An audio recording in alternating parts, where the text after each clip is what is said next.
What's up guys, Sean here, and today we're going to talk about the Little Mermaid being recast as a black girl. That sounds like a stupid topic, but I got a very interesting take on it, so stick with this video.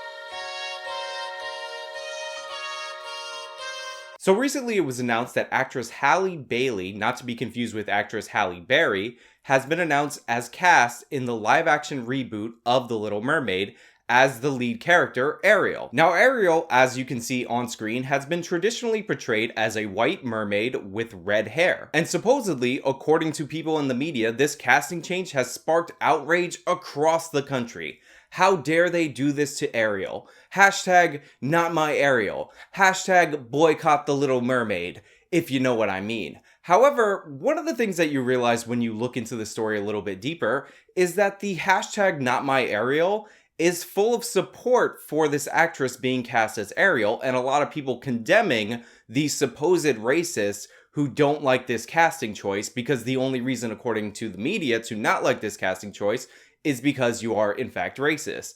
In fact, one of the tweets that started off this storm that a lot of the media has been basing their news articles around turned out to be a completely fake tweet that was posted very suspiciously close to Disney's announcement of this new casting. As you can see on screen, the account in question that supposedly started off this not my Ariel racist hashtag trend has stolen pictures from an Instagram model and other pictures that were found by Googling terms like me and my best friend. In spite of the fact that the media keeps reporting that there's all this racist outrage against this casting of Ariel, when you go into these articles or you watch the videos about this, like for example the Young Turks video about this, you find that they basically have a couple, or in the Young Turks case, 3 tweets from unverified accounts that have around 100 likes or so. So clearly what's actually happening here is not a racist backlash from white America, it's the media looking for and trying to prove that there's a racist backlash from white America. Now, while the supposed racist nationwide outrage over this black girl being cast as Ariel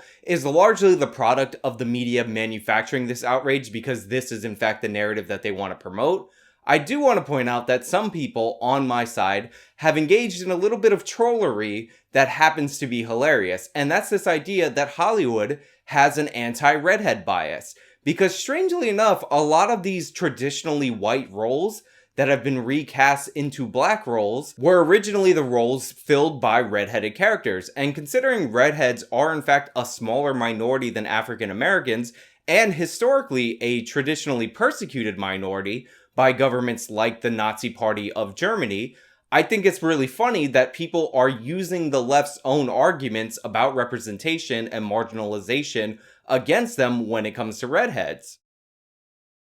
Now, this largely has been done in a tongue-in-cheek kind of way, which makes me enjoy it so much, because even though it's done mostly as a joke, and even though it's done mostly to prove a point to the leftists who have no problem with racial casting changes in one direction, but are outraged and say that it's a sign of oppression when those casting changes happen in another direction, the logic of the redhead argument actually fits perfectly, and it completely exposes the hypocrisy and bias that the left wing has against actors and the way our movies should be cast in the United States of America. And the best thing about this troll is that when you dig a little deeper into it, it's actually not that outlandish to think that people on the left and people in Hollywood do in fact have this anti-redhead bias. There's a strangely high number of SJW themed articles about how there are in fact too many redheads in Game of Thrones, and how the left seems to have a serious problem with the fact that there are a bunch of redheads in Game of Thrones. Even though the basis of this criticism is completely ridiculous, because they are comparing the redhead population of the real world to that of the redhead population in Game of Thrones, and thus concluding that they are overrepresented because according to them, there should be the same amount of redheads in this fictional universe that there are in the real world. Which is a ridiculously silly argument, but yet there are article after article about there being too many redheads in Thrones. Now again, I don't subscribe to, and I'm not trying to push this idea that redheads are being persecuted by Hollywood. I just really find it funny that if you put redheads in the place of any other protected group, then the left's reasoning for why it's wrong to recast their roles completely holds up. They are a small minority group with limited options for roles, they are historically persecuted, and there is a pattern of behavior on behalf of big Hollywood studios of taking their roles away from them. Now, while that's all fun to talk about, I do think we are looking over two major things that I haven't heard talked about a lot. And the first is why Disney decided to go in this direction in casting in the first place.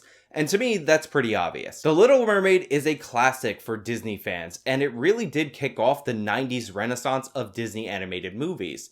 And considering Disney has decided to remake a lot of its animated movies, it seems strange that The Little Mermaid has been passed over for so much time. But you see, there's a reason why The Little Mermaid has kind of been put aside and has not announced a live-action remake until now.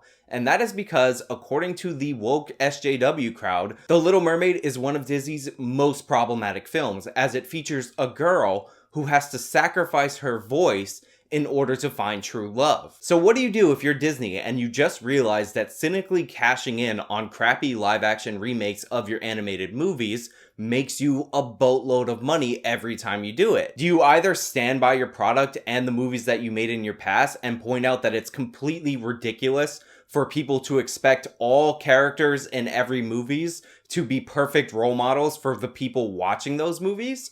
Or do you do a race change up in order to placate the SJWs initially before selling them the same exact product that, had you cast an actual redhead, would not have had that shield of having a black lead from the criticisms that it's an anti-woman film because, again, the plot revolves around taking away the main lead female's voice and her falling in love and essentially being rescued by a dude.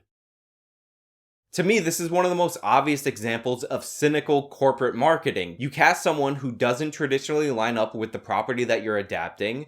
You know that even if there isn't real outrage, people in the media will manufacture outrage. So you end up turning a product that would have been attacked mercilessly by the SJWs into something that they defend because you've given the perception that there's all these racists attacking it when that's really not the case. But people want to be anti-racist, so they start defending it, even though with a black lead, it would still have the same things that they would call problematic and call problematic in the original property. So in that regard, I do have to give a round of applause to Disney for fooling, once again, the dumbest people in the entire country, the SJWs. Now, the second thing that people often overlook about these live-action Disney movies is the fact that these live-action Disney movies suck so hard. Now, there are a few things as cynical and devoid of artistic purpose as these live-action Disney movies.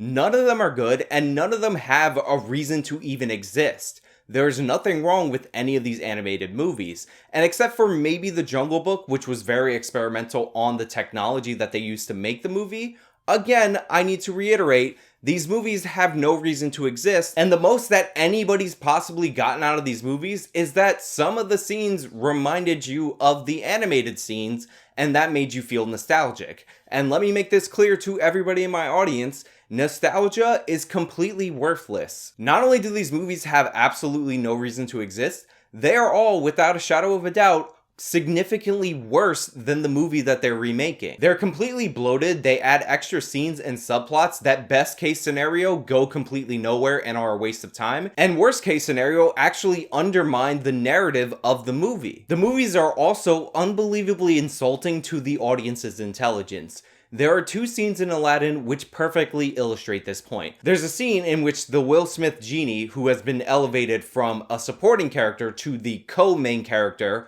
with his own love story and everything, tells Aladdin that people who wish for power tend to use each of the following wishes to wish for more power. You know, in case your idiot child brain who watched the original Aladdin was too dumb to understand that that was Jafar's fault, they literally spell it out for you in a way that the 1992 movie didn't, because they think that you are dumber than the children that movie was meant for. And as if that wasn't ham-fisted and insulting enough, there's another scene where Jafar literally grabs Aladdin and tells him it's completely pointless to be the second most powerful person in the room. Hey Aladdin, this is my fault. That later in the movie will be my undoing if you remember that this is in fact my fault.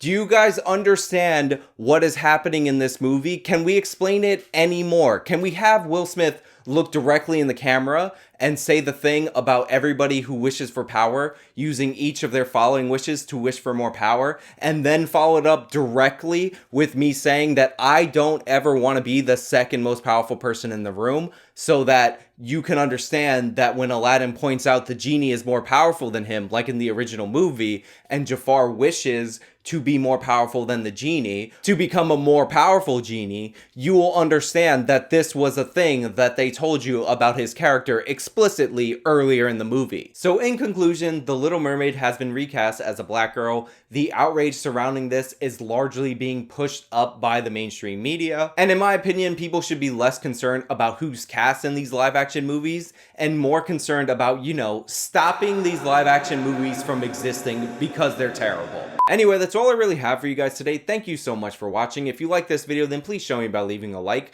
If you disagree or agree with something, then leave it in the comments down below. If you want to support me, you can do so via one-time donation on PayPal or monthly through Patreon or Subscribe Star. Follow me on all my social medias. Till next time.